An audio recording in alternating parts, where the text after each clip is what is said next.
ওকে, দেখো চ্যাপ্টার 4টা ইনশাআল্লাহ ভালো লাগবে তোমাদের, মজার একটা ইয়া। চ্যাপ্টার 4 এর নাম হচ্ছে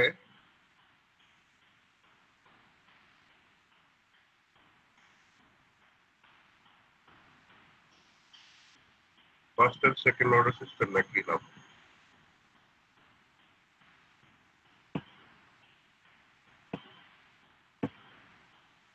হ্যাঁ, চ্যাপ্টার 4 এর নাম কি দেখো? হ্যাঁ, টাইম রেসপন্স। চ্যাপ্টার 2 তে আমরা শিখছি হচ্ছে ফ্রিকোয়েন্সি ডোমেনে মডেলিং করা, তাই না? কিসের মাধ্যমে করতাম ফ্রিকোয়েন্সি ডোমেনে মডেলিং? কোন সিস্টেমটার মাধ্যমে করতাম? Stable system.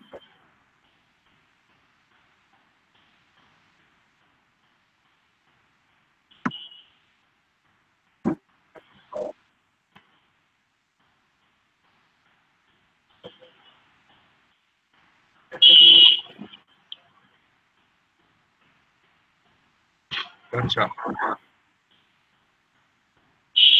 তো ট্রান্সফার ফাংশনের মাধ্যমে চ্যাপ্টার 2 তে আমরা কাজ করছি, ম্যাথমেটিক্যাল মডেলিং করেছি ইন ফ্রিকোয়েন্সি ডোমেন। চ্যাপ্টার 3 তে স্টেট স্পেস রিপ্রেজেন্টেশনের মাধ্যমে টাইম ডোমেনে মডেলিং করেছি। এখন চ্যাপ্টার 4 এ যেটা করব এটা হচ্ছে টাইম রেসপন্স, অর্থাৎ একটা এক্স এক্সিসে টাইম রেখে ওয়াই এক্সিসে সিস্টেমের রেসপন্সটা কিরকম আচরণ করবে সেটা নিয়ে গবেষণা করা, সেটা নিয়ে জানা বোঝা। বুঝতে পারতেছো কি বলতেছি? ইন চ্যাপ্টার 1 এ একটা লিফটের এক্সাম্পল দেখাইছিলাম, মনে আছে? জি স্যার। লিফটের এক্সাম্পলের মধ্যে একটা রেসপন্স ছিল না, যে নিচ থেকে একটা ট্রানজিয়েন্ট রেসপন্স হয়ে পরবর্তীতে সেটা সেটেল করে, স্টেডি জি স্টেট স্যার। রেসপন্স হয়। জি ওইটা স্যার। হচ্ছে একটা উদাহরণ অফ ট্রানজিয়েন্ট রেসপন্স, উদাহরণ অফ উদাহরণ অফ টাইম রেসপন্স। তো বিভিন্ন ধরনের সিস্টেমের রেসপন্সটা বিভিন্ন রকম থাকবে। এখন টাইম রেসপন্স দেখে আমি কত মানে কি কি বুঝতে পারি, কি কি ইনফরমেশন আমার কাছে আছে, সেই জিনিসগুলা এখন জানার চেষ্টা করব। বুঝতে পারছো? তো at the first thing we need to know what is pole and what is zero, ঠিক আছে, এবং সিস্টেম রেসপন্স। যেমন আমরা জানি যে, দেখো কারো কথা ইকো হচ্ছে, একটা ইয়ে করে দাও করো। আমরা জানি যে একটা সিস্টেমের টোটাল আউটপুট রেসপন্সকে দুই ভাগে ভাগ করা যায়, দুইটা যোগফল হিসেবে লেখানো যায়। একটা হচ্ছে ফোর্সড রেসপন্স, আরেকটা কি রেসপন্স? ন্যাচারাল রেসপন্স আর ফোর্সড রেসপন্স। গুড। তো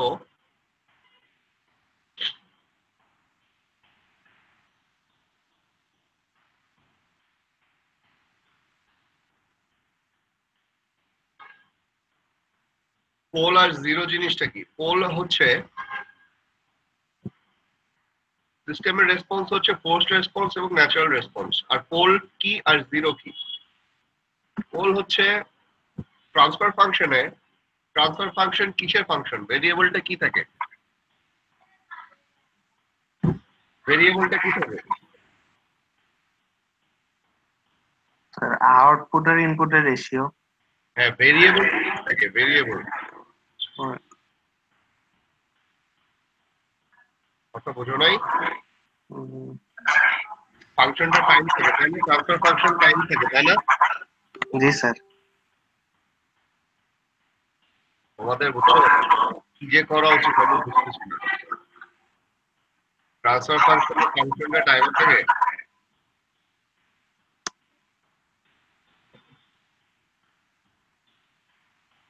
টাইমে থাকে। হ্যাঁ, খুঁজে বের করা আছে।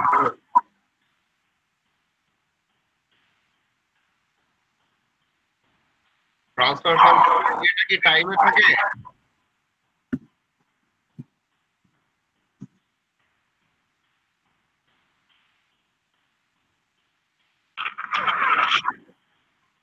গতকালকে তোমাদের ট্রান্সফার ফাংশনের অঙ্ক করানো হয় নাই? স্টেট স্পেস রিপ্রেজেন্টেশন থেকে ট্রান্সফার ফাংশন এবং ট্রান্সফার ফাংশন থেকে স্টেট স্পেস করানো হয় নাই? জি স্যার। তো সেটা ভেরিয়েবল কি থাকে?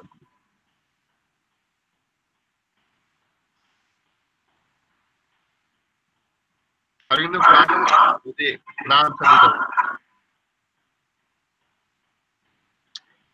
একজন দিবে। আর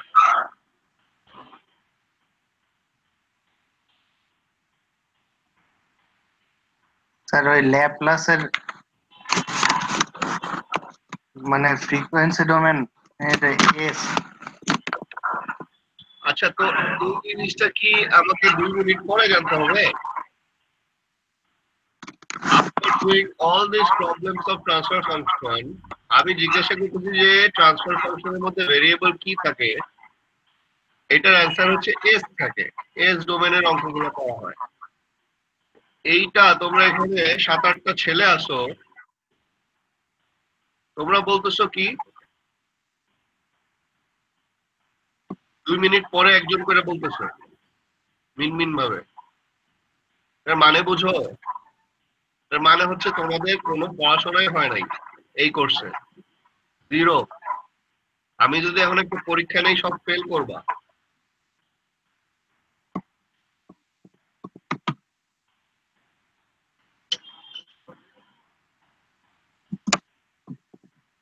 তাহলে আমি কি ক্লাসটা দিচ্ছি? হ্যাঁ,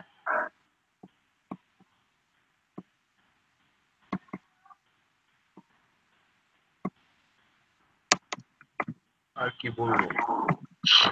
আচ্ছা,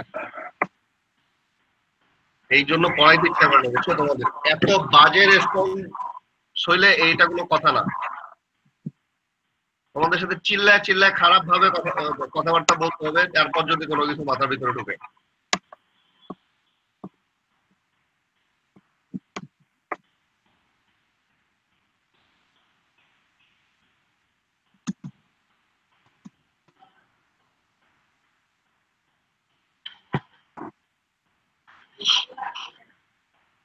কি পড়াবো তোমাদের? এই পড়ানোটা লাভটা কি? পড়ানো তো তুমি বুঝতেছো না, তোমার তো বোঝার কোনো আগ্রহ নেই, তাহলে আমি পড়াবো কেন? ট্রান্সফার ফাংশনের ভেরিয়েবল কি এটা বলতে এতক্ষণ লাগে?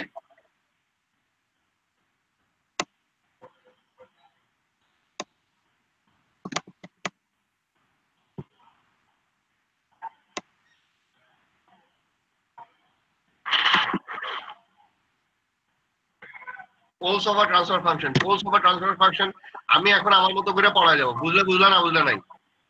যদি কোয়েশ্চেন করে থামাইতে পারো তো থামাও, আর নাইলে দরকার নেই আমার কোনো ফিডব্যাকের। Pole of a transfer function হচ্ছে ট্রান্সফার ফাংশনের মধ্যে এস এর সেই সমস্ত ভ্যালুর জন্য যাদের জন্য ট্রান্সফার ফাংশনের ভ্যালু ইনফিনিট হয়ে যায়। এটার মানে হচ্ছে যে ট্রান্সফার ফাংশনের যে ডিনোমিনেটর থাকে বা হর থাকে, হরের যে রুট গুলা, এস এর যে ভ্যালু গুলার জন্য হরটা জিরো হয়, এস এর যে ভ্যালু গুলার জন্য হর জিরো হওয়া মানে হচ্ছে পুরা ট্রান্সফার ফাংশনের ভ্যালু ইনফিনিট হয়ে যাওয়া। সেই ভ্যালু গুলাকে পোল বলে। আমি আরেকবার বলতেছি, পোল হচ্ছে ট্রান্সফার ফাংশনের পোল হচ্ছে এস এর সেই সমস্ত ভ্যালু যার জন্য ট্রান্সফার ফাংশনের ডিনোমিনেটর জিরো হয় বা পুরা ট্রান্সফার ফাংশনের ভ্যালু ইনফিনিট হয়ে যায়, তাকে পোল বলে। কোয়েশ্চেন থাকলে করবা, আমি আর বুঝাতে পারবো না।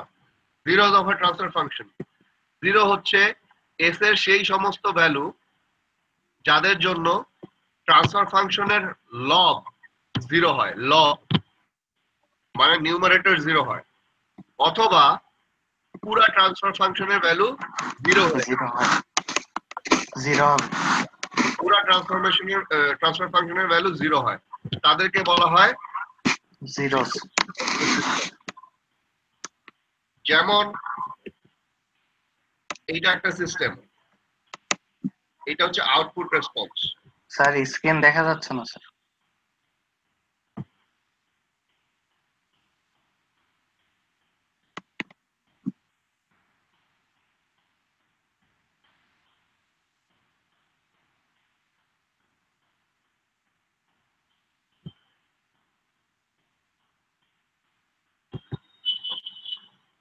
এখন দেখা যাচ্ছে?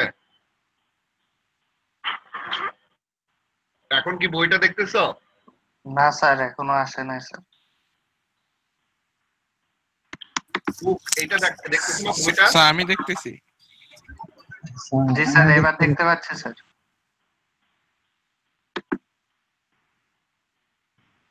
তো এইটা হচ্ছে poles and zeros of a first order system. An example. এক্সাম্পলে দেখাচ্ছে ফার্স্ট অর্ডার সিস্টেম। এটার মানে হচ্ছে what is the first order system? Sir একটা কোশ্চেন আছে স্যার। ফার্স্ট অর্ডার সিস্টেমের ট্রান্সফার ফাংশন। ট্রান্সফার ফাংশন মানে হচ্ছে সিএস ওভার আরএস। সিএস হচ্ছে আউটপুট রেসপন্স, আরএস হচ্ছে input response. CS over RS হচ্ছে ট্রান্সফার ফাংশন। তাহলে CS equals to transfer function into RS. CS equals to transfer function into RS. G sir. এটা কি বুঝছো? জি sir. তাহলে এখানে আসতে হচ্ছে ট্রান্সফার ফাংশন ইনটু আরএস, আর এখানে বলে দিচ্ছে multiplying the transfer function of figure এত by a step function. Step function মানে হচ্ছে ইনপুট, অ্যাকচুয়ালি এই সিস্টেমটা দেখাচ্ছে। এটা হচ্ছে আউটপুট, এটা হচ্ছে ইনপুট। ইনপুটে দেওয়া হয়েছে স্টেপ ফাংশন। যদি স্টেপ ফাংশন ইনপুটে দেওয়া হয় তাহলে আরএস কি 1/s না? জি স্যার, এস ডোমেইনে এস। স্টেপের জন্য আরএস হচ্ছে 1/s। এটা জানো? ইয়েস স্যার, ফ্রিকোয়েন্সি ডোমেইনে। আচ্ছা, কিভাবে করলে পাওয়া যায়? স্টেপ ফাংশন থেকে আরএস কি 1/s কেমনে পাওয়া যায়? স্যার ওই ল্যাপ্লাস করলেই তো স্যার। ল্যাপ্লাস করলে পাওয়া যায়। যাক, এইটুকু বলতে পারতেছো। তো সিএস বাই আরএস হচ্ছে এস প্লাস 2 এস প্লাস 5। তাহলে CS equals to S plus 2 by S into S plus 5, যেখানে আরএস গুণ হয়ে আছে। কি বোঝা যাচ্ছে? জি স্যার। না, ইউনিট স্টেপ ফাংশনের জন্য 1/s। ল্যাপ্লাস করতে হয়েছে।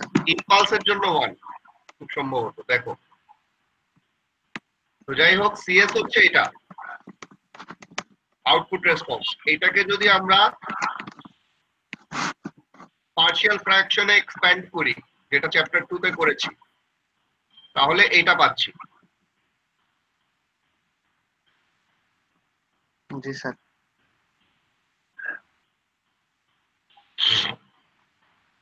তো যাই হোক, এই সিস্টেমটার জন্য যেহেতু আমি ট্রান্সফার ফাংশন, এটা ট্রান্সফার ফাংশন হচ্ছে S plus 2 by S plus 5।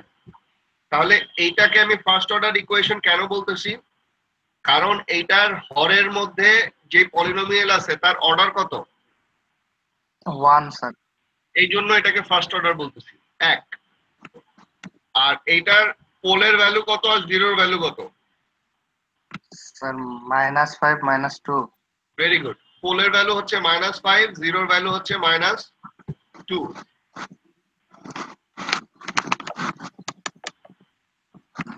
এটা হচ্ছে এই সিস্টেমটা, যে সিস্টেমটা দেওয়া আছে। তাহলে পোল আর জিরোর ভ্যালুটা বের করার জন্য আমি শুধু ট্রান্সফার ফাংশনটা নিব, S plus 2 by S plus 5। আমি কিন্তু এটা নিব না, এটা কিন্তু ট্রান্সফার ফাংশনের সাথে আরএস গুণ করা। আমার কথা বোঝা যাচ্ছে? জি স্যার। যাই হোক, তো যখন আমরা এটার সিটিটা বের করি, চ্যাপ্টার 2 এর অঙ্ক যখন এটা করি, তখন পার্শিয়াল ফ্র্যাকশন এক্সপ্যান্ড করে এ আর বি এর ভ্যালু বের করে পাই 2/5, আর একটা হচ্ছে 3/5। এরপর ইনভার্স ল্যাপ্লাস করলে পাই 2/5 plus 3/5 E two the power -5t, তাই না? জি স্যার। আচ্ছা, দেখো, তাহলে আমি দেখতেছি আমার পোল আছে হচ্ছে -5 আর জিরো হচ্ছে -2। আর আমার যে রেসপন্ড মানে টাইম ডোমেনে যে টাইম ডোমেনে যে আউটপুট আসলো সেটা হচ্ছে এটা। এটার মানে হচ্ছে আউটপুট রেসপন্স সিএস আছে হচ্ছে এইটা, দেখো একটু খেয়াল করো, এই জায়গাটা বড় করে দিই। সিএস হচ্ছে 2/5/s প্লাস 3/5/s প্লাস 5। এটার মানে হচ্ছে এই যে 2/5/s, এইটার এই এসটা আসতেছে হচ্ছে ইনপুটের রেসপন্স 1/s না? জি স্যার। ইনপুটের রেসপন্স যেহেতু 1/s, তার মানে এই এসটা আসতেছে হচ্ছে ইনপুটের রেসপন্সের একটা এস। কথাটা বুঝতে পারছো? আর এই যে এখানে যে পোলটা আছে, ট্রান্সফার ফাংশনের যে পোলটা আছে, সিস্টেমের পোল, এটাকে কি বলবো? সিস্টেমের পোল। জি স্যার। এই পোলটার কন্ট্রিবিউশন আসতেছে হচ্ছে এইখানে, এবং এই সিস্টেমে যে জিরো আছে s+2, সিস্টেমে যে জিরো -2, এইটার কন্ট্রিবিউশন আসে হচ্ছে এইখানে এবং এইখানে। ব্যাপারটা বোঝা যাচ্ছে আমি কি বলতেছি? স্যার সব সময় এরকমই হবে স্যার? এটা ফার্স্ট অর্ডার সিস্টেমের জন্য, এটা ফার্স্ট অর্ডার সিস্টেমের জন্য এরকম হবে সেটা না, বলা যাচ্ছে যে ইনপুটের যে পোল, ইনপুটের, নট দ্য সিস্টেমের পোল, ট্রান্সফার ফাংশনের না, ইনপুটের যে পোল সেটার কন্ট্রিবিউশন এখানে আসতেছে, সিস্টেমের যে পোল সেটার কন্ট্রিবিউশন এখানে আসতেছে, আর জিরোর কন্ট্রিবিউশন আসে হচ্ছে এই অ্যামপ্লিটিউডে। এইটাকে যখন আউটপুট টাইম রেসপন্স পাচ্ছি, স্থিতি যখন বের করতেছি, তখন দুইটা পার্টে ভাগ হয়ে যাচ্ছে। দেখতেছি এটা কনস্ট্যান্ট, এটা কনস্ট্যান্ট দেখতেছি না? জি স্যার। আর এই পার্টটা আস্তে আস্তে ডিকে হয়ে যাচ্ছে, আস্তে আস্তে e⁻⁵ গ্রাফ হয়ে যাবে এরকম, আস্তে আস্তে জিরোর কাছাকাছি চলে যাবে। বোঝা যাচ্ছে আমার ইয়েটা? জি স্যার বুঝতে পারছি। এখান থেকে বোঝা যাচ্ছে যে এইটা হচ্ছে একটা ফোর্সড রেসপন্স, আর এইটা হচ্ছে এই সেকেন্ড পার্টটা হচ্ছে ন্যাচারাল রেসপন্স। জি এবং স্যার। আমরা জানি স্টেবিলিটির সংজ্ঞা আমরা পড়ছিলাম না, যে ন্যাচারাল রেসপন্সটা আস্তে আস্তে জিরো হয়ে যেতে হয় জি স্যার। For stable system. কি বোঝা যাচ্ছে? জি sir. A pole of the input function generates the form of the forced response. Input ফাংশনের একটা পোল ফোর্সড রেসপন্স কে জেনারেট করতে সাহায্য করে, ঠিক আছে? আর ট্রান্সফার ফাংশনের পোল ন্যাচারাল রেসপন্স কে প্রভাবিত করে। বুঝতে পারছো? স্যার ওই উদাহরণ একটু দিই। এইটাই। জি স্যার। যেমন এখানে +5 ছিল সিস্টেমের পোল, এটার জন্য এটার ফ্রিকোয়েন্সি কত আসলো?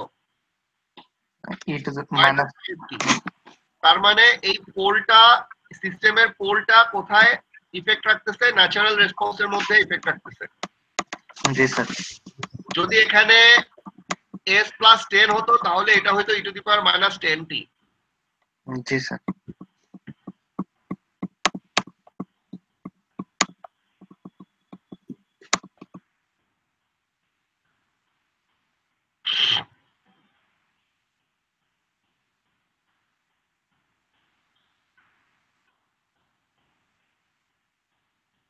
তার মানে হচ্ছে দেখো e⁻⁻5t যদি এইভাবে ডিকে করে, e⁻⁻10t কিন্তু আরো তাড়াতাড়ি ডিকে করবে, ডিকের ফ্রিকোয়েন্সিটা কিন্তু আরো বেশি হবে। আমার কথা বুঝতে পারতেছো? জি স্যার অবশ্যই। তার মানে হচ্ছে যে সিস্টেমের পোলটা যত বেশি বামে যাবে তত তাড়াতাড়ি ডিকে করবে ন্যাচারাল রেসপন্স। জি স্যার। তো এই যে আমরা এই যে এগুলা দেখতেছি যে ইনপুটের পোল কোথায় ইফেক্ট ফেলে, আউটপুটের পোল কোথায় ইফেক্ট ফেলে, বা সরি সিস্টেমের পোল কোথায় ইফেক্ট ফেলে, সিস্টেমের জিরো কোথায় ইফেক্ট ফেলে, এই যে এইগুলা কিন্তু আমরা কি দেখতেছি? আমার ন্যাচারাল মানে টাইম রেসপন্সের প্রকৃতিটাকে আমরা অ্যানালাইজ করতে পারতেছি। কি বোঝা যাচ্ছে কি বলতেছি? আমাদের অনেক আগে এই কন্ট্রোল সিস্টেম কোর্সের শুরুতে আমি বলে দিছিলাম যে আমরা মডেলিং করব টাইম ডোমেনে, ফ্রিকোয়েন্সি ডোমেনে। এরপর টাইম ডোমেনের অ্যানালাইসিস করব রেসপন্সটা। এরপর স্টেবিলিটি নিয়ে জানবো, স্টেবিলিটি কিভাবে কাজ করে। এরপর স্টেডি স্টেট এরর নিয়ে জানবো। কি বুঝতেছো কি বলতেছি? সিস্টেমকে কিভাবে ব্লক ডায়াগ্রাম রিডাকশন করা যায় এগুলো জানবো। তো এখন আমরা মানে এক একটা চ্যাপ্টার কিন্তু এক একটা জিনিস, বুঝতেছো? এই যে চ্যাপ্টারটা, এই চ্যাপ্টারটা হচ্ছে টাইম ডোমেনে যে রেসপন্সটা সেটাকে অ্যানালাইজ করা। তো দেখতেছি যে এই অ্যানালাইজের মধ্যে একটা ফার্স্ট অর্ডার রেসপন্সে কি কি জিনিস দেখতেছি, যে ইনপুটের একটা কন্ট্রিবিউশন হচ্ছে ফোর্স রেসপন্সে থাকে, সিস্টেমের পোলের কন্ট্রিবিউশন থাকে ন্যাচারাল রেসপন্সের ডিকে ফ্রিকোয়েন্সিতে, আর সিস্টেমের জিরোর কন্ট্রিবিউশন থাকে দুইটার মধ্যেই। কি বোঝা যাচ্ছে? জি স্যার। তো এইটা কি ইভালুয়েটিং রেসপন্স ইউজিং। এখন এই সিস্টেমে এইটা কি, এটা কয় অর্ডারের সিস্টেম? এটা ফার্স্ট অর্ডার না স্যার, এটা স্যার থার্ড অর্ডার। এটা থার্ড অর্ডারের সিস্টেম। গুড। তো এখান থেকে দেখো আমি সিএস ইকুয়ালস টু এটা লিখতে পারি না?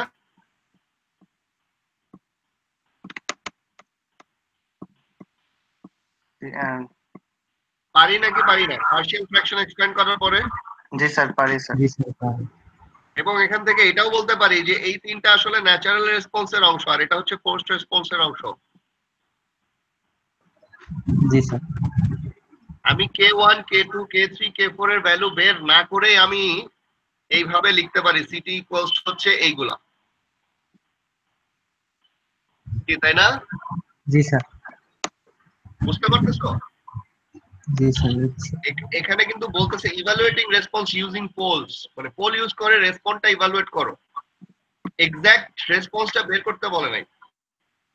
ঠিক আছে? জি স্যার। সিমিলারলি এরকম স্কিল অ্যাসেসমেন্ট এক্সারসাইজও এরকম ওইভাবে করে আমরা বলতে পারি।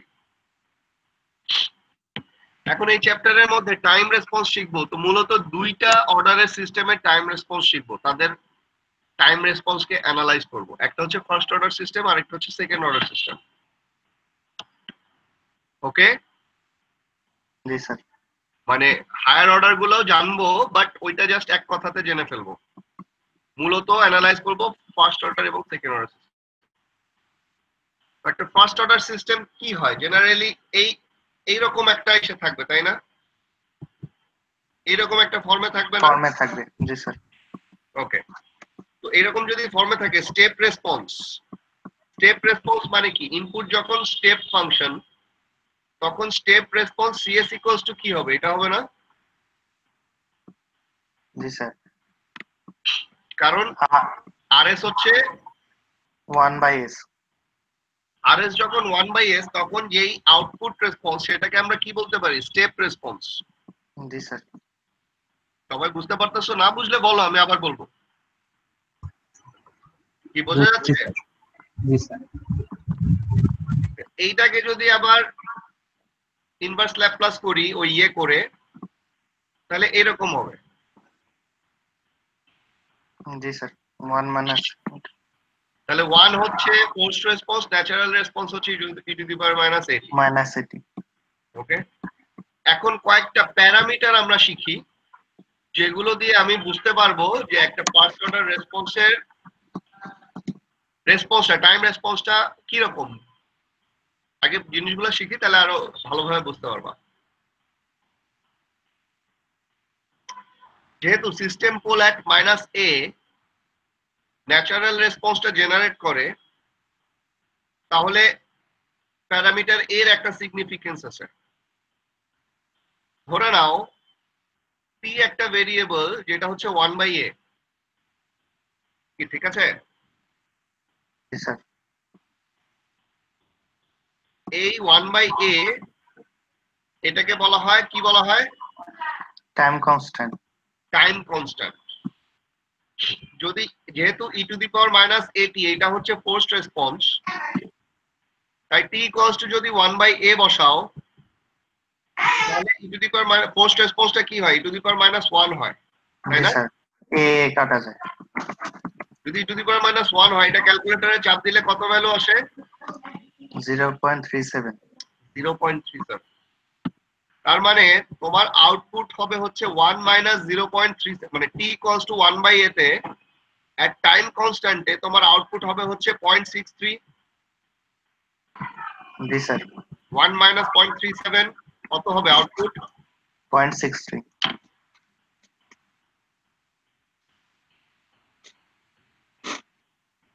এক সেকেন্ড।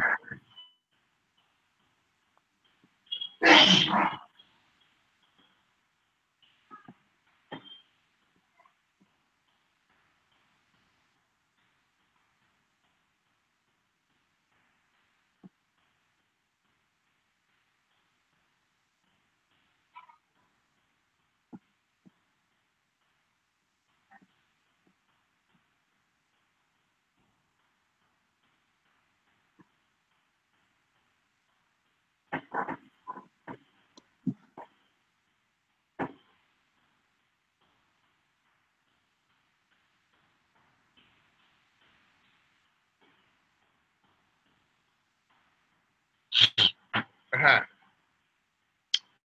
আচ্ছা, তো টাইম কনস্ট্যান্ট হচ্ছে সেই সময়টা, মানে আমার আউটপুট কোথায় যে স্টেবল হওয়ার কথা বলো তো? আমার input rt equals to step, তাই না? ইনপুট হচ্ছে স্টেপ। জি স্যার, চ্যাপ্টার 1 এ বলছিলাম মনে আছে যে আউটপুটের ইচ্ছা হচ্ছে ইনপুটকে গিয়ে টাচ করা বা ফলো করা। হ্যাঁ, বলছিলাম না? তো জি স্যার, ইনপুটের ভ্যালু হচ্ছে 0 থেকে শুরু, y অ্যাক্সিস এর ভ্যালু কি? স্টেপ ফাংশনের ভ্যালু কি 1 না? 1। তাহলে আউটপুটটা আস্তে আস্তে কোথায় যে স্টেবল হতে চাবে? 1 কে না? 1 এর কাছাকাছি। জি স্যার, স্টেবল হতে চাবে। তো time t equals two 1/a তে বা টাইম কনস্ট্যান্টে আউটপুটের ভ্যালু দেখা যাচ্ছে কততে পৌঁছাচ্ছে? 0.63। 0.63। গুড। তার মানে হচ্ছে টাইম কনস্ট্যান্ট হচ্ছে সেই ভ্যালুটা যখন সে 63% গিয়ে ফাইনাল ভ্যালুর 63% গিয়ে পৌঁছায় রেসপন্সটা। এই যে ব্লু কালার, এইটা হচ্ছে আমাদের রেসপন্স, ঠিক আছে? জি স্যার, এটা ফাইনালি এই যে 1 কে যে ধরার চেষ্টা করবে। যাই হোক, টাইম ইকুয়ালস টু 1/a তে সে কোথায় গিয়ে পৌঁছাচ্ছে? 63% of the final value.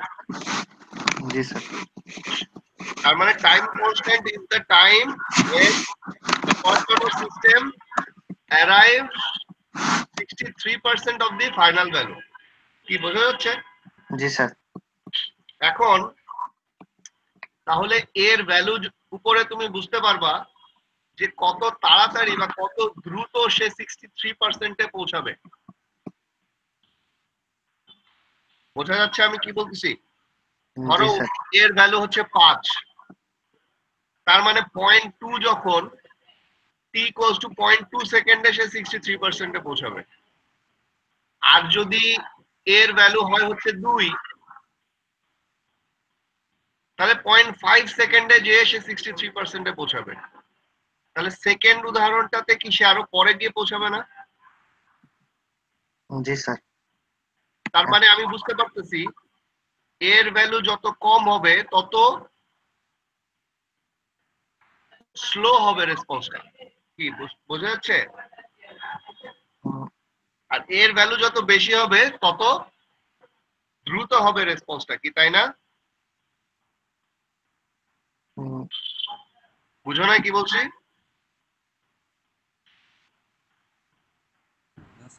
One by এ এর ভ্যালু যদি 10 হয় তার মানে 0.1 সেকেন্ডে পৌঁছাবে 63%-এ। জি স্যার, আর যদি এর ভ্যালু 5 হয় তাহলে 0.2 সেকেন্ডে পৌঁছাবে 63%-এ।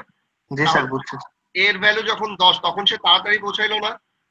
জি স্যার, কি বলার চেষ্টা করতেছি বুঝতেছো বাকিরা? জি স্যার, বুঝছি। একে আরেকটা জিনিসও বলা হয়, এক্সপোনেনশিয়াল ফ্রিকোয়েন্সিও বলা হয়। যে এক্সপোনেনশিয়ালের ডিকে হচ্ছে ফোর্সড রেসপন্সটা, ন্যাচারাল রেসপন্সটা নাকি ফোর্সড রেসপন্সটা? ন্যাচারাল রেসপন্সটা যে দিকে হচ্ছে সেটাকে বলা হয় exponential frequency. Fine. Rise time হচ্ছে দ্য ওয়েভফর্ম যেই সময় নিয়ে 0.1 থেকে 0.9 অফ ইটস ফাইনাল ভ্যালুতে যায়। তার মানে হচ্ছে 10% ওর যে ফাইনাল ভ্যালু তার 10% থেকে 90%-এর মধ্যবর্তী সময়টা। কি বোঝা যাচ্ছে কি বলতেছি? জি স্যার। এইটা হচ্ছে 0.1 এর থেকে টাইম কাউন্ট করা শুরু হবে 0.9 পর্যন্ত পৌঁছাইতে, 90%-এ পৌঁছাইতে এর মাঝামাঝি যে সময়টা সেটাকে আমরা বলতেছি রাইজ টাইম। কি বলতেছি? Rise time.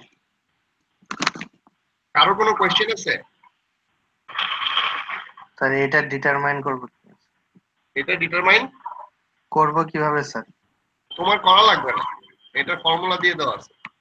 এই যে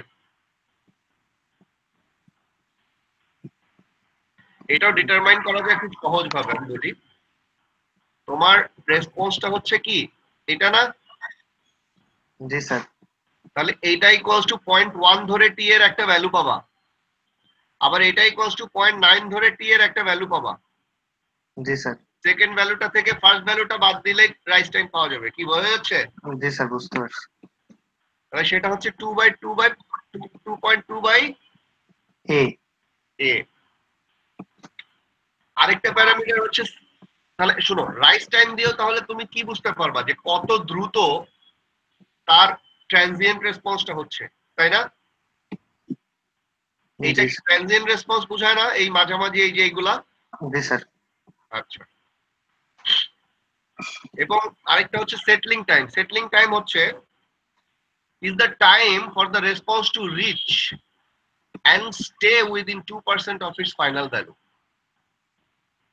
Within 2% of its final value. মনে করো এমন একটা সিস্টেম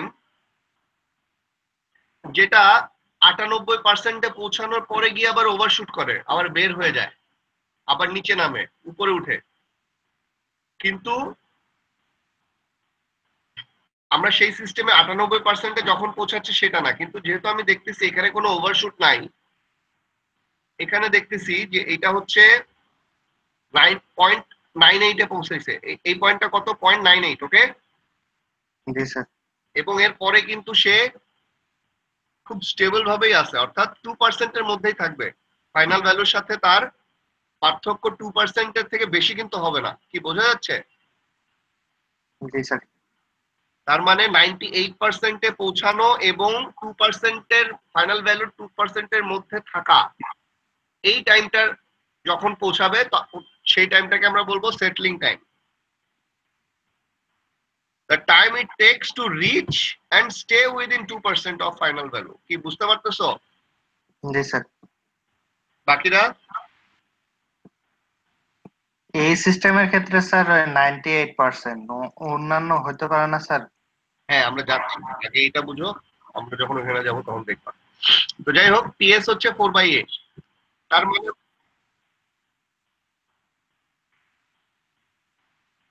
কি আবার বলো?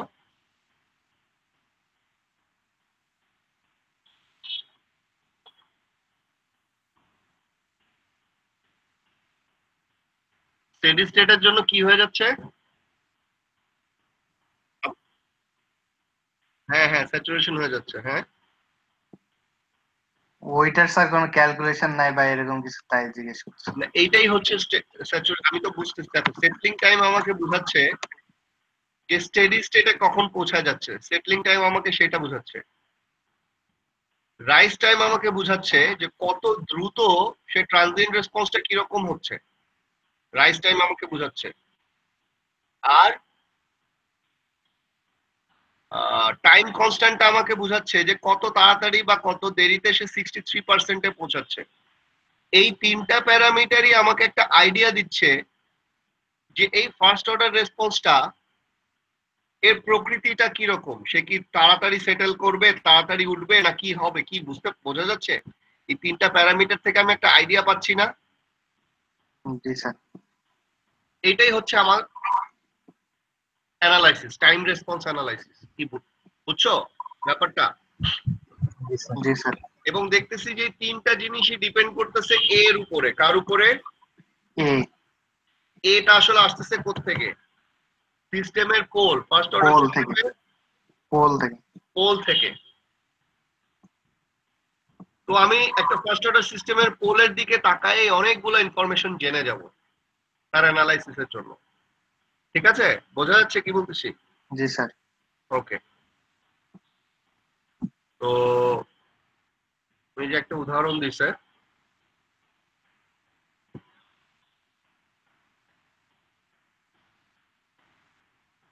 তো যাই হোক, তুমি এই যে স্কিল অ্যাসেসমেন্ট এক্সারসাইজটা করে ফেলবা। এখানে দেখবা যে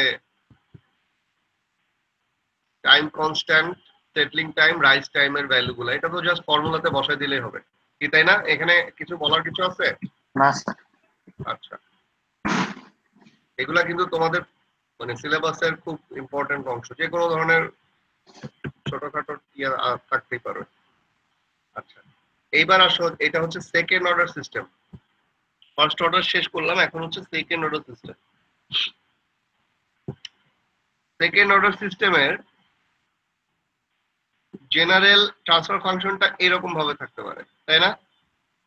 জি sir. Second order S square মানে সেকেন্ড অর্ডারের জন্য সেকেন্ড অর্ডারের একটা পলিনোমিয়াল। এখন এই পলিনোমিয়ালটা সেকেন্ড অর্ডারের, যেহেতু এটা বিভিন্ন রকমের হতে পারে, যেহেতু সেকেন্ড অর্ডারের পোল কয়টা থাকবে? দুইটা স্যার। দুইটা থাকবে, ভেরি গুড। এই পোল গুলা যদি দুইটাই রিয়েল এবং আলাদা হয়, দেখো এই যে এরকম নেগেটিভ এবং আলাদা, কি বুঝতে পারতেছো? জি স্যার।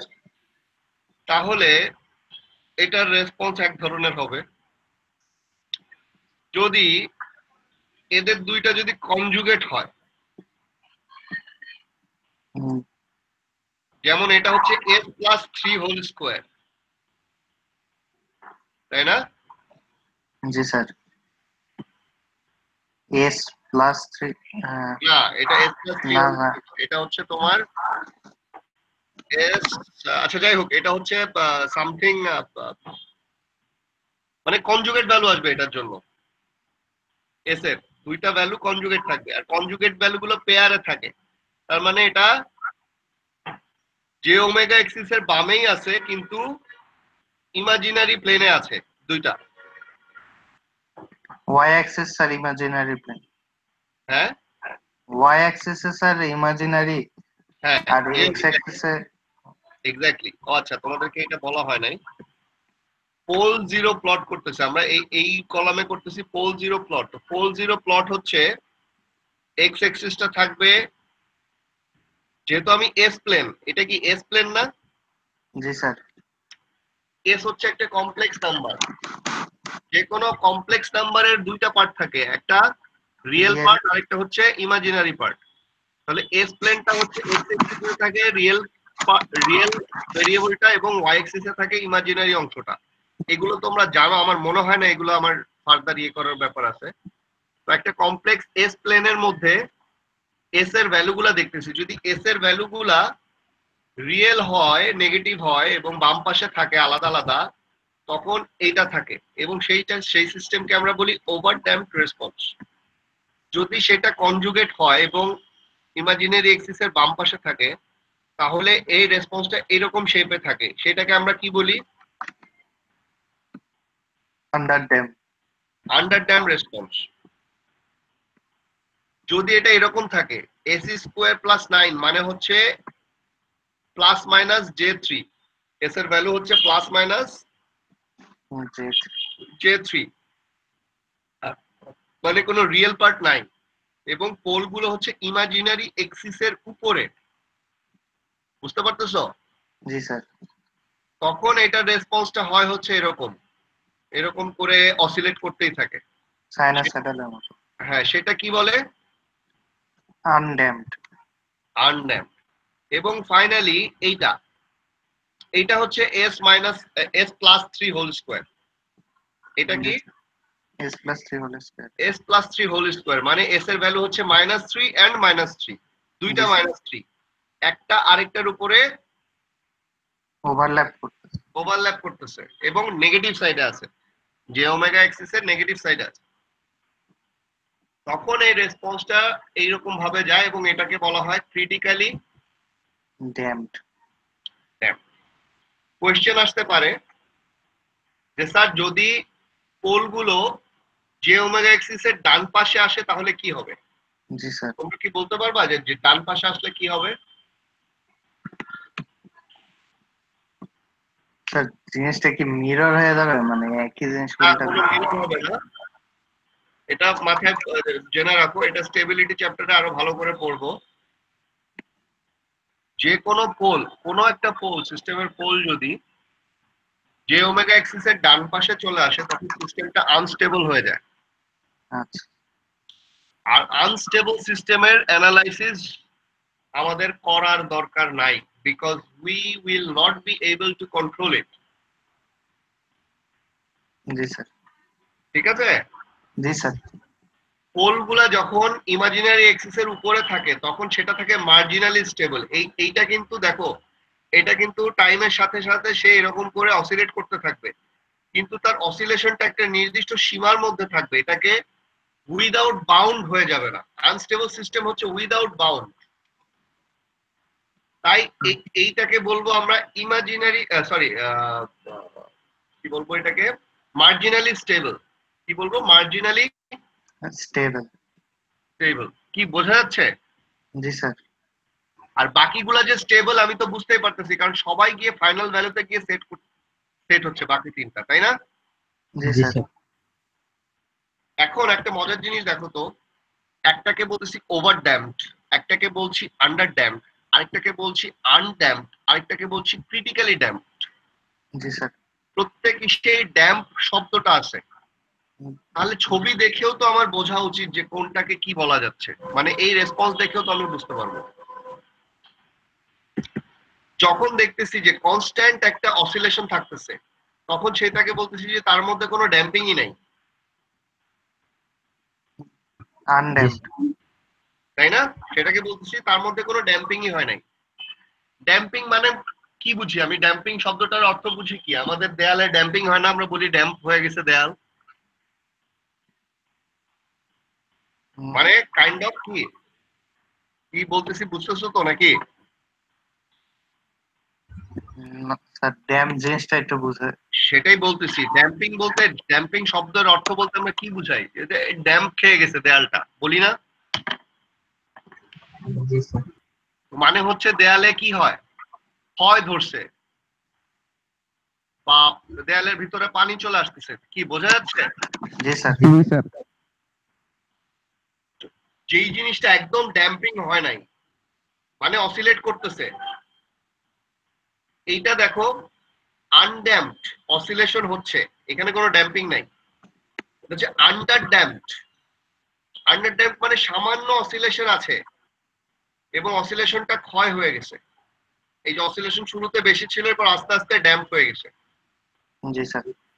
ওভার ড্যাম্প, যেটাতে অসিলেশন আরো বেশি, সরি ড্যাম্পিং আরো বেশি, অসিলেশন আরো কম। এবং ক্রিটিক্যালি ড্যাম্প, যেটাতে অসিলেশন সবচেয়ে কম এবং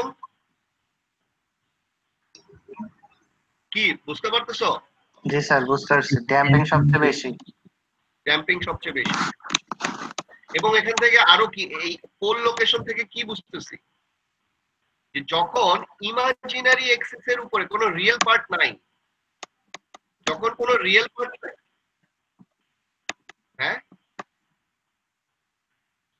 ক্রিটিক্যালি ড্যাম্পিংটা মানে হচ্ছে, আমি বলতেছি দেখো ফার্স্টে এখান থেকে দেখো, যখন কোনো রিয়েল পার্ট নাই, শুধু ইমাজিনারি পার্ট আছে পোলের, তখন কোনো ড্যাম্পিংই হয় নাই, পুরাটাই অসিলেশন। ওকে? জি স্যার। জি স্যার।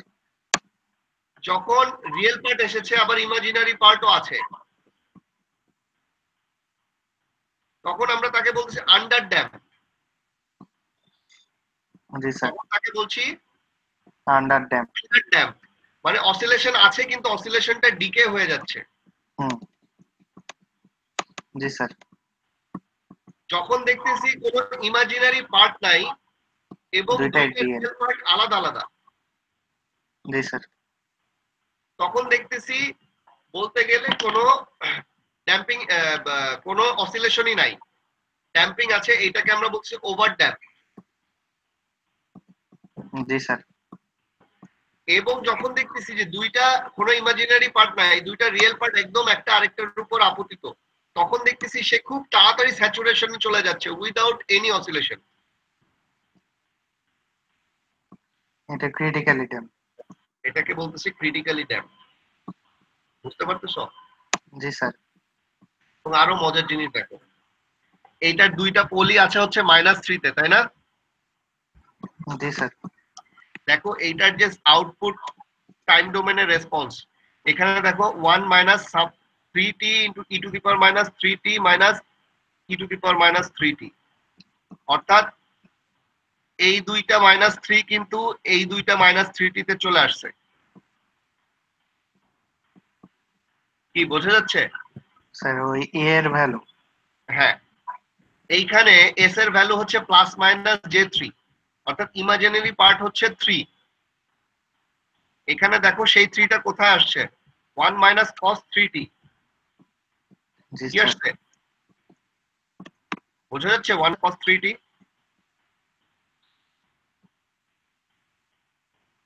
মানে এই যে কোসাইনটা, যেই অসিলেশন, যেই সাইনোসয়েড মেইনটেইন করে অসিলেশন করবে, তার ফ্রিকোয়েন্সি আসতেছে হচ্ছে 3t। এই ইমাজিনারি 3 থেকে। জি স্যার, বোঝা যাচ্ছে? জি এবং স্যার, দেখো এই গ্রাফটা এরকম হচ্ছে কেন, cos 0 এর ভ্যালু হচ্ছে 1,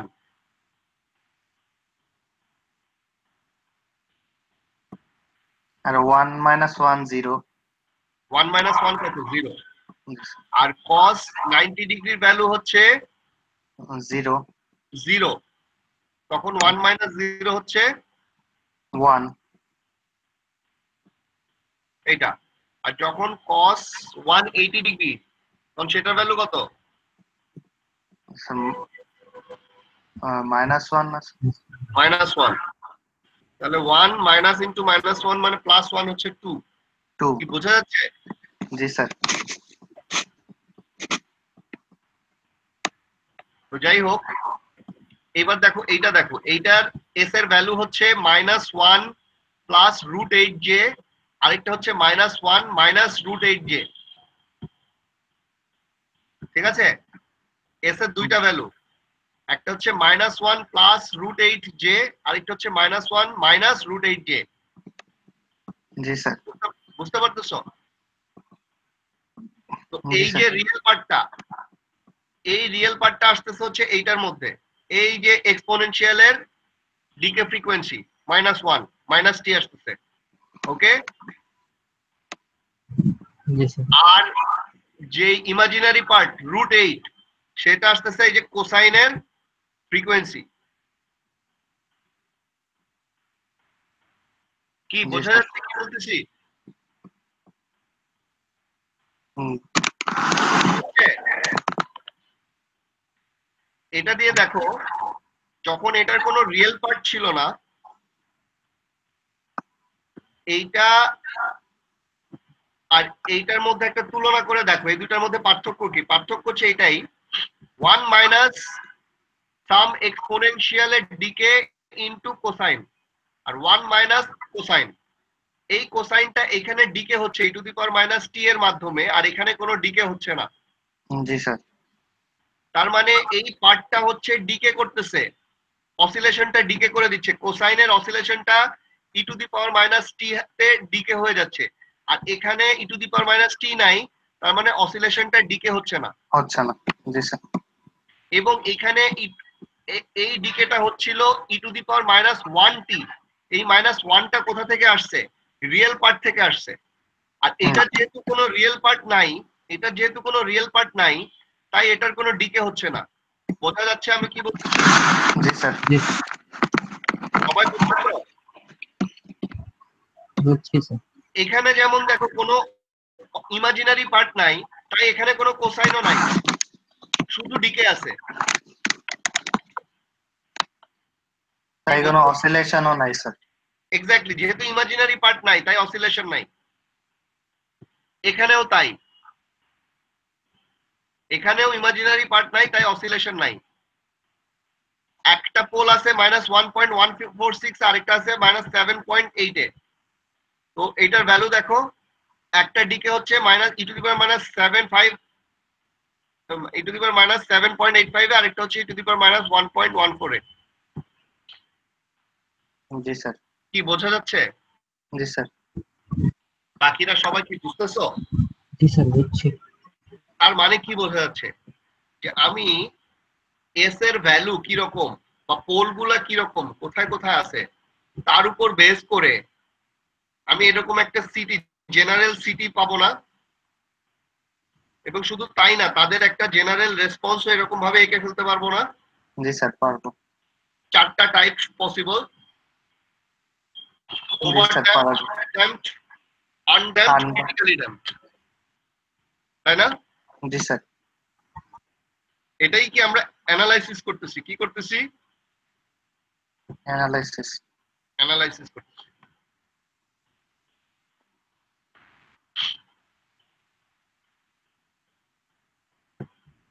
দেখো, যখন ওভারড্যাম্পড এই এসটা তো ইনপুটের এস, 1/s। 1/s ইনপুট, এইটা আমার কনসার্ন না। আমার পোল হচ্ছে এত, এই দুইটা পোল। আমি এই কথাগুলো যে বললাম না যে এতক্ষণ ধরে, এইগুলাই ওরা বইতে এক্সপ্লেইন করছে। যে যখন ওভারড্যাম্প তখন দুইটা পোল, একটা হচ্ছে -7.8 এ, আরেকটা -1.15 এ।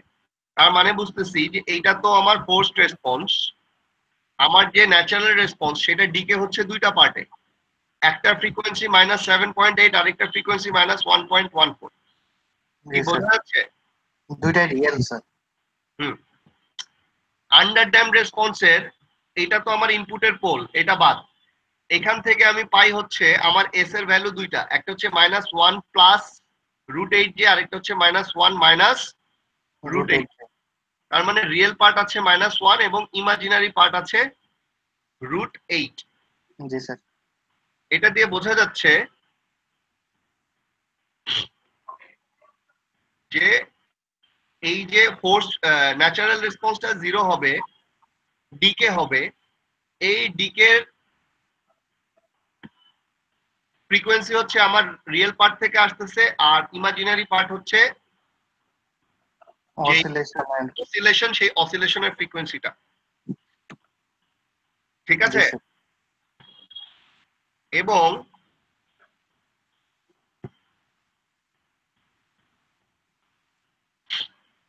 এই যে দেখো, এই যে নীলটা, এই নীলটা আসলে কি e⁻⁻t, যেটা ডিকে, যেটা আমার অসিলেশনকে ডিকে করে দিচ্ছে। আমার একটা কোসাইন কিন্তু এরকম থাকে উইদাউট ডিকে, তাই না? শুধু একটা কোসাইন অসিলেশন। জি স্যার। অসিলেশন থাকে। সেই অসিলেশনের অ্যামপ্লিটিউড হিসেবে যখন আমি একটা e⁻⁻t দিয়ে দিব, তার মানে ওর অ্যামপ্লিটিউডটা আস্তে আস্তে কমতে থাকবে, ডিকে হতে থাকবে। জি স্যার। বুঝতে পারতেছো? তো বাউন্ডেড হয়ে যাবে স্যার। হ্যাঁ, বাউন্ডেড টাইপের হয়ে যাবে, আস্তে আস্তে কমতে। বাউন্ডেড থাকবে, হ্যাঁ। সে তার একটা এনভেলপ নিয়ে সে আস্তে আস্তে কমতে থাকবে। সেই এনভেলপটা আসতেছে হচ্ছে e⁻⁻t থেকে, বা ওই রিয়েল পার্টটা থেকে। সেটা হচ্ছে এক্সপোনেনশিয়ালের ডিকে ফ্রিকোয়েন্সি। তো এই যে e⁻⁻t গ্রাফটা যদি একটা অসিলেশনের উপর চাপাই দেই, তাহলে অসিলেশনটা এইভাবে আস্তে আস্তে ডিকে করবে। বোঝা যাচ্ছে ব্যাপারটা? জি স্যার।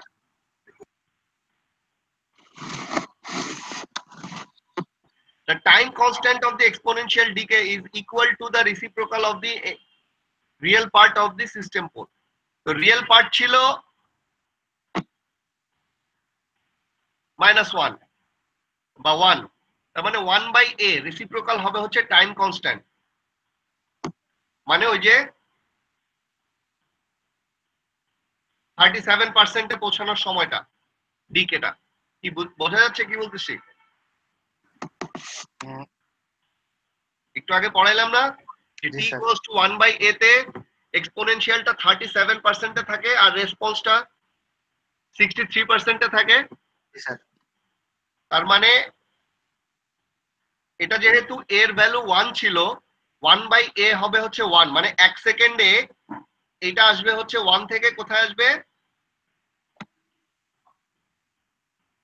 নেমে 0.63 তে আসবে। কি বুঝতে পারতেছো?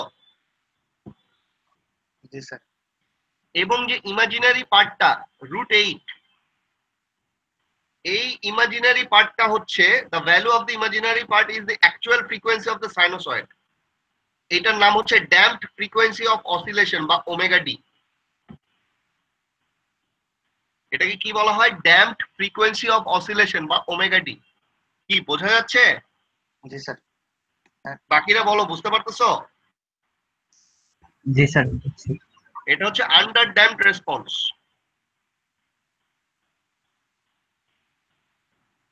আনড্যাম্পড রেসপন্সের মধ্যে এটা তো ইনপুটের পোল, এখানে হচ্ছে এস এর ভ্যালু +J3 -J3, তাহলে এখানে কোনো রিয়েল পার্ট নাই, অর্থাৎ কোসাইন থাকবে হচ্ছে কোসাইন 3t, তাই না? জি, স্যার।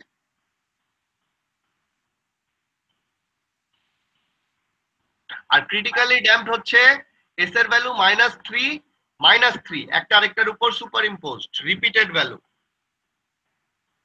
তখন এইভাবে থাকবে, ফোর্সড রেসপন্সটা এইভাবে ডিকে হবে। এটা হচ্ছে ক্রিটিক্যালি ড্যাম্পড, মানে এইটার মধ্যে অসিলেশনের ভ্যালু সবচেয়ে বেশি কম। ওভার ড্যাম্পেও কোনো অসিলেশন নাই, এটাতেও নাই, ক্রিটিক্যালি ড্যাম্পেও নাই। ওকে, জি, স্যার। আমরা যদি আলাদাভাবে ক্যারেক্টারাইজ করি, ওভার ড্যাম্প রেসপন্সে পোলগুলা দুইটা রিয়েল এট -σ1 -σ2, তাহলে সেটার রেসপন্সকে এইভাবে লেখা যায়। জি, স্যার। আন্ডার ড্যাম্প রেসপন্স, যেটা real part sigma D, imaginary part omega D, সেটাকে সিটি কে এইভাবে লেখা যায়। জি, স্যার।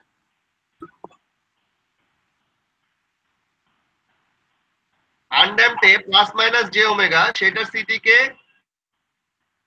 Cosine form. এইভাবে লেখা যায়। আর ক্রিটিক্যালি ড্যাম্প দুইটাই -σ1 এ, সেটাকে এইভাবে লেখা যায়, তাই না? জি, স্যার। আচ্ছা, এটা কনস্ট্যান্ট পার্টটা বাদ দিছে।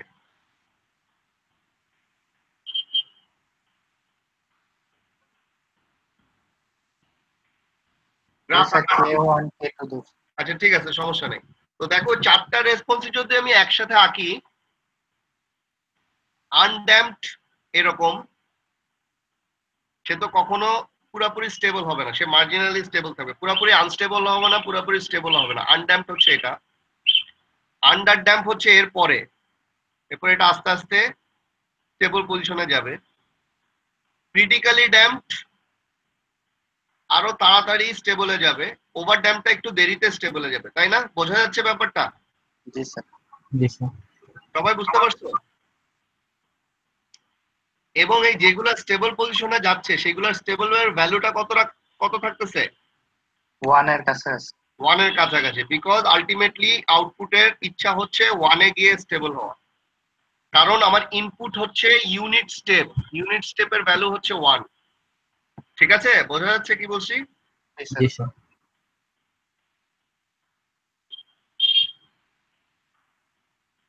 বলো। না, আনড্যাম্পে কোনো ট্রানজিয়েন্ট নাই, এটা মার্জিনালিস্ট, এটা খালি অসিলেশন করতে থাকবে, এর কোনো ইয়ে নাই। বাকিদের ট্রানজিয়েন্ট পজিশন কিন্তু বোঝা যাচ্ছে স্টেবলের আগ পর্যন্ত, তাই না? জি, স্যার। ক্রিটিক্যালি ড্যাম্পে এই যে 98% এর মধ্যে ঢুকে গেলেই সেটা স্টেবল হয়ে গেল, ওভার ড্যাম্পে আরেকটু দেরিতে ঢুকবে।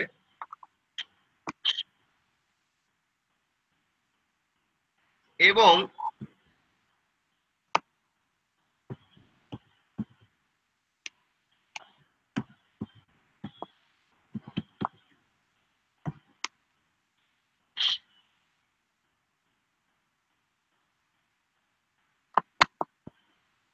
এটা কি এটা কি একটা আন্ডার ড্যাম রেসপন্স না? জি স্যার। জি স্যার। ওই যে e⁻t টা এইভাবে নামতেছে, কি বোঝা যাচ্ছে? জি স্যার। এখন আমরা একটা সেটলিং টাইমের সংজ্ঞা ফার্স্ট অর্ডারে পড়ছি, যে the time it tax to reach and stay between 2% of the final value, তাই না? জি স্যার। জি স্যার। ফাইনাল ভ্যালু হচ্ছে এখানে 1,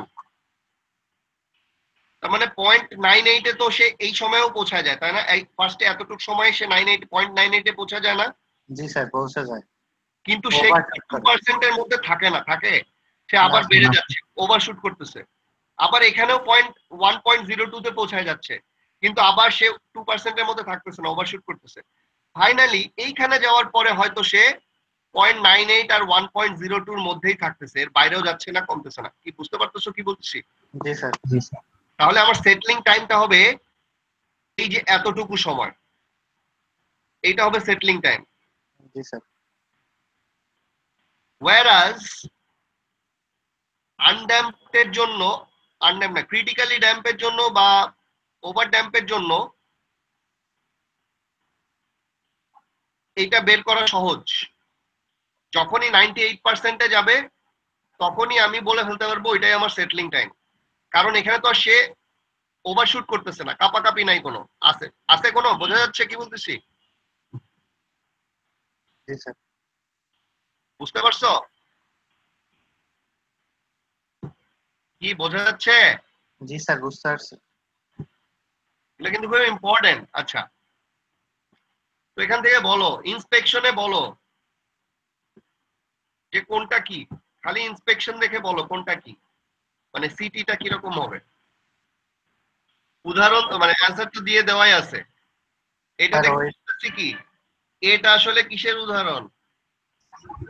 under under damp. Under damp, very good. Beta কিসের উদাহরণ? স্যার, এটা sir over damp. Over damp, very good. Over damp. Theta কিসের উদাহরণ? Critically damp, very good. Undamp sir. Undamp, good, very good. বোঝা যাচ্ছে? তার মানে কি আমি এখন শুধুমাত্র এইটার দিকে তাকাই আমি একটা জেনারেলাইজেশনে চলে আসতে পারতেছি যে কার রেসপন্সটা কিরকম হবে, তাই না? জি জি স্যার। স্যার। তাহলে কি আমি টাইম রেসপন্সটা অ্যানালাইজ করা শিখতেছি না? জি স্যার। জি sir. Without doing much calculation, অনেক ক্যালকুলেশন করা বাদেই খালি পোল লোকেশন দেখে আমি অনেক কিছু বলে দিতে পারতেছি। বুঝছো ব্যাপারটা? জি স্যার। জি স্যার। এটাই হচ্ছে এক ধরনের মডেলিং। আমি আকাশের দিকে তাকায় দেখতেছি যে আজকে নিম্নচাপ আছে, তার মানে আমি বুঝতেছি যে সামনে বৃষ্টি হবে, এটাও এক ধরনের মডেলিং। জি স্যার।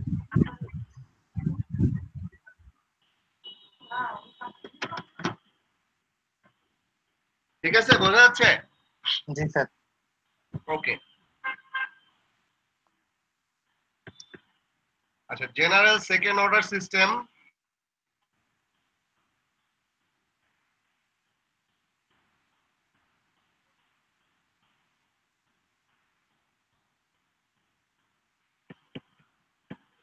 আর একটু পড়ি। জেনারেল সেকেন্ড অর্ডার সিস্টেম, আমরা কিন্তু সেকেন্ড অর্ডার সিস্টেমে পড়তেছি এবং এটাকে এখন আরেকটু জেনারেলাইজড করব। যেমন ফার্স্ট অর্ডার সিস্টেমে তিনটা প্যারামিটার শিখছিলাম, একটা হচ্ছে টাইম কনস্ট্যান্ট, একটা হচ্ছে রাইজ টাইম, একটা হচ্ছে settling time. Am I right? জি স্যার। জি স্যার। এখানে অ্যাডিশনাল দুইটা প্যারামিটার জানবো, এরপরে আমরা ওইগুলাতে যাব, সেটলিং টাইম, রাইজ টাইম, ওইগুলাতে যাব। এই দুইটা অ্যাডিশনাল প্যারামিটার হচ্ছে ন্যাচারাল ফ্রিকোয়েন্সি ওমেগা এন এবং ড্যাম্পিং রেশিও জিটা। এটাকে বলা হয় জিটা। কি বলা হয়? জিটা। জিটা একটা গ্রিক লেটার, ওমেগা যেরকম এখানে, এটার নাম হচ্ছে জিটা। কি বুঝতে পারছো? জি স্যার। জিটাটা জেনারেলি এইভাবে দিতে হয়,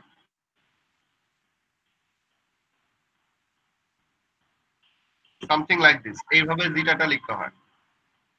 স্যার GETA জিটা। ZETA আচ্ছা, জি স্যার। অথবা হ্যাঁ তাই তো আমি জানি। বুঝতে পারছো ব্যাপারটা? এই যে আমি জানি না আমার এই যে এইখানে ও কি লিখছে নাকি যেটা কিভাবে লিখছে দেখি আমি বোর্ডের মধ্যে আর একটু দেখাতে পারতাম ভালো করে যে কিভাবে যেটা লিখতে হয়। হ্যাঁ মোটামুটি হয়েছে ওর জিটাটা, তাও না ভালো হয় নাই, অনেক কষ্ট করছে পেছনে। তো তোমরা জিটাটা কিভাবে, এটা তোমার উপর, তুমি জিটা বুঝাতে পারলেই হইলো। ঠিক আছে, জি স্যার। জি স্যার। একটা হচ্ছে ন্যাচারাল ফ্রিকোয়েন্সি, আরেকটা হচ্ছে damping ratio zeta. What is the natural frequency? The natural frequency of a second order system is the frequency of oscillation of the system without damping.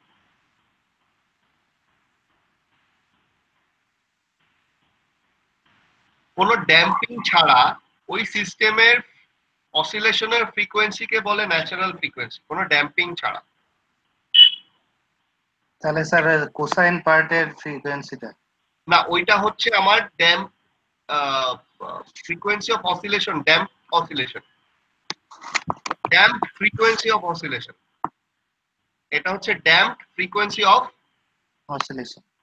আর এটা হচ্ছে কোনো ড্যাম্পিং ছাড়া সিস্টেমের যে ন্যাচারাল ফ্রিকোয়েন্সি, সেটা হচ্ছে ওমেগা এন। আমরা further আর একটু দেখবো, সমস্যা নেই। ড্যাম্পিং রেশিও হচ্ছে এইটা, theta equals to exponential decay frequency by natural frequency। ফ্রিকোয়েন্সিকে যদি আমি পিরিয়ডে নিয়ে যাই তাহলে মানে f equals to 1/t না, তাহলে সেখানে এটা চলে আসছে। যেখানে এখানে র্যাড আছে, র্যাডটাকে কনভার্ট করার জন্য 2π রাখা হয়েছে। জি স্যার। ড্যাম্পিং রেশিওটা তোমরা এইভাবে করে মনে রাখবা, the ratio of exponential decay frequency to natural frequency. জি স্যার। বোঝা যাচ্ছে? ওই রেডিয়ানটা। বাম পাশেরটা মনে রাখো, তাইলেই হবে।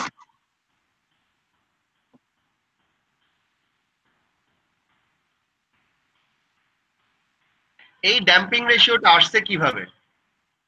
যে ড্যাম্পিংটাকে ড্যাম্প অসিলেশনটাকে রিগার্ডলেস অফ টাইম স্কেল বাদ দিয়ে আমি কোয়ালিটেটিভলি যেন মেজার করতে পারি, কোয়ান্টিটেটিভলি যেন মেজার করতে পারি, এইখান থেকে আসছে হচ্ছে ড্যাম্পিং রেশিওটা। কিরকম? একটা সিস্টেম যার transient response goes through 3 cycles in a millisecond, একটা মিলি সাইকেলের মধ্যে 3বার ট্রানজিয়েন্ট 3টা সাইকেল কমপ্লিট হচ্ছে, একটা সিস্টেম আছে। Before reaching the steady state would have the same measure as a system that went through 3 cycles in a millennium. Before reaching the steady state মানে বোঝাচ্ছে, একটা মনে করো একটা আন্ডার ড্যাম রেসপন্স, সে steady স্টেটে পৌঁছানোর আগে যে তার অসিলেশন হচ্ছে না কিছু। জি স্যার। মনে করো সে একটা রেসপন্স, একটা আন্ডার ড্যাম রেসপন্স এরকম যে 1 মিলি সেকেন্ডে এরকম 3বার সাইকেল কমপ্লিট হচ্ছে, কিন্তু সে স্টেডি স্টেটে পৌঁছায় নাই।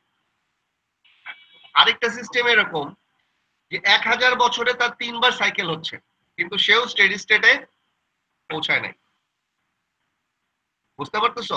জি স্যার। তো আমরা যদি টাইমটাকে ডিসরিগার্ড করি, টাইমটাকে গোনায় ধরলাম না, তাইলে এই দুইটা সিস্টেমকে আমরা একই বলতে পারি, সেম মেজার দিয়ে বলতে পারি, আচ্ছা স্যার।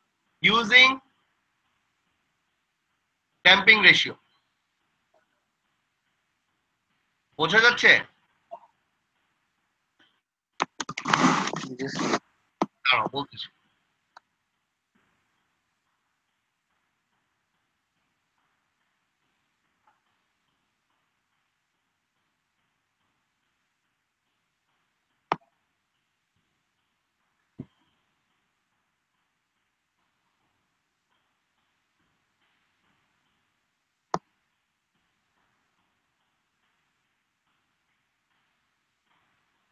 যেটা বোঝাচ্ছে,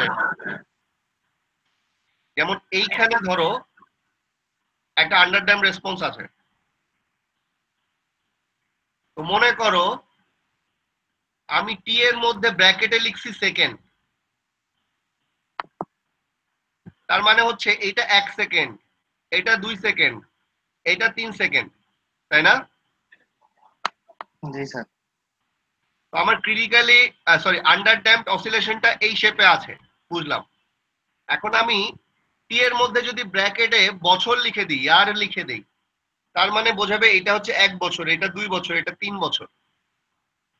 জি স্যার। আমি এখানে কিছু মেনশন করতেছি না, খালি টি লিখে দিছি, বুঝতে পারতেছো? জি স্যার। আমি কিন্তু কোনো কিছু মেনশন করি নাই। তার মানে এই দুইটা গ্রাফই সিমিলার ক্যাটাগরি, একটা আন্ডার ড্যাম রেসপন্স দেখাচ্ছে। মানে আমি টাইম স্কেলটাকে ডিসরিগার্ড করতেছি, বোঝা যাচ্ছে? জি স্যার। মানে ব্যাপারটা এরকম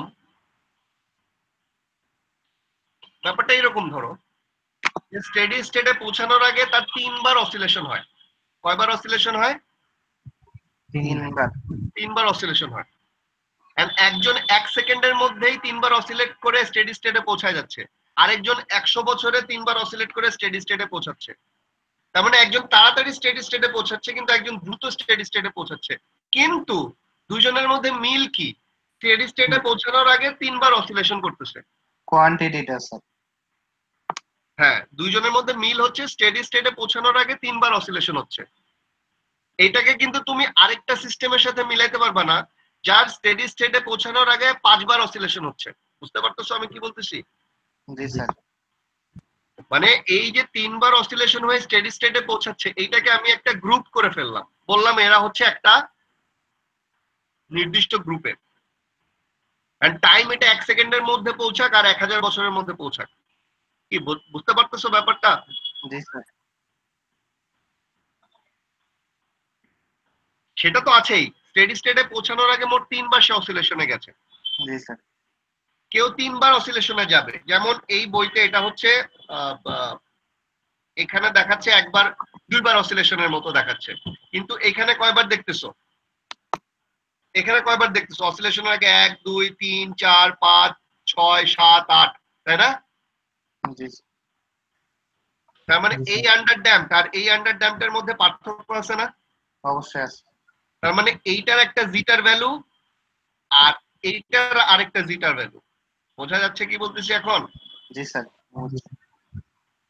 এই যে দেখো এই ছবিটা কি করছে জানো? জিটার বিভিন্ন ভ্যালু নিয়ে প্লট করছে।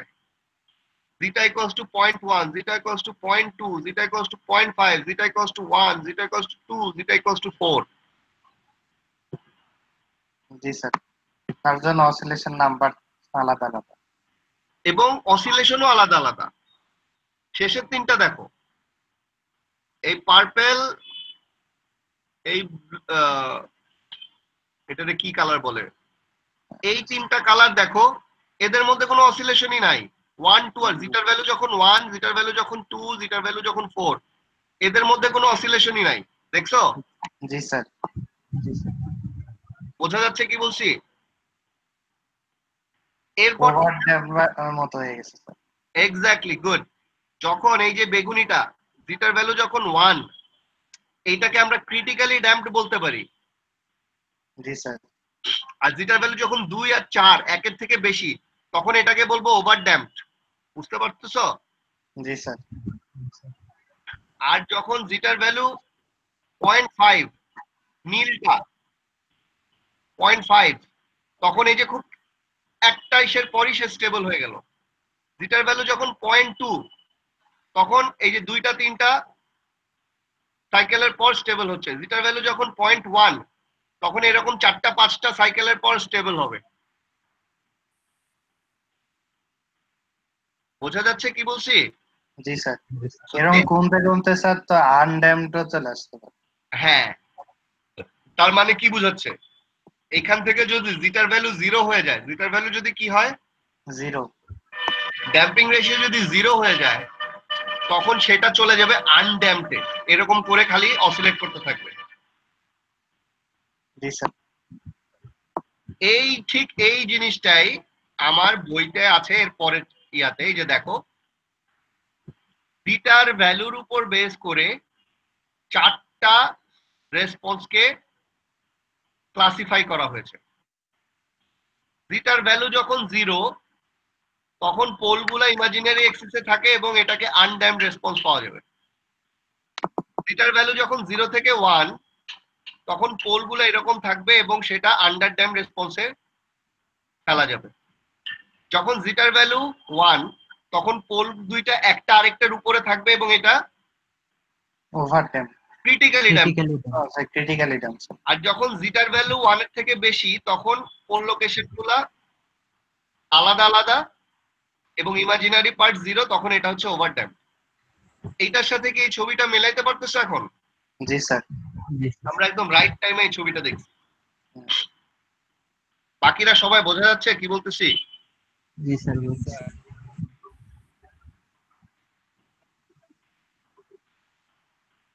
তো আমাকে ইয়ে পাঠাও, এই যে তোহান ইয়ে পাঠাও,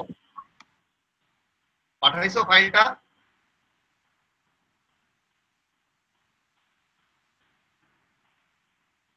সবার নামের লিস্টটা পাঠাইছো?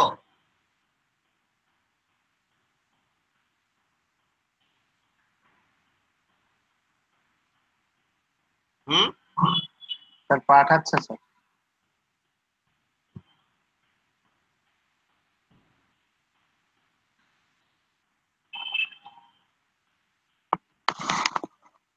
আচ্ছা আজকে আমাকে বলো যে কে কে আসো, আমি একটু লিখে নিই, দাঁড়াও 1 সেকেন্ড।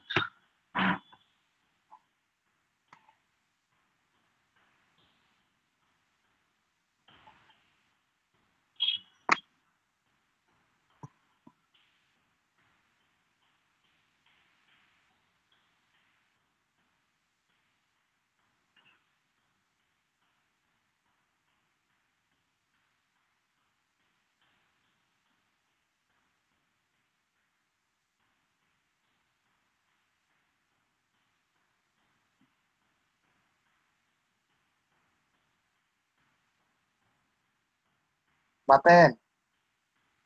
জি স্যার।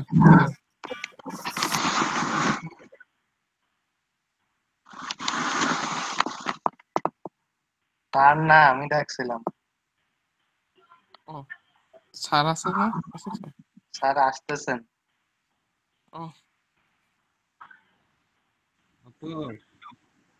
হ্যাঁ, অফ করে দাও।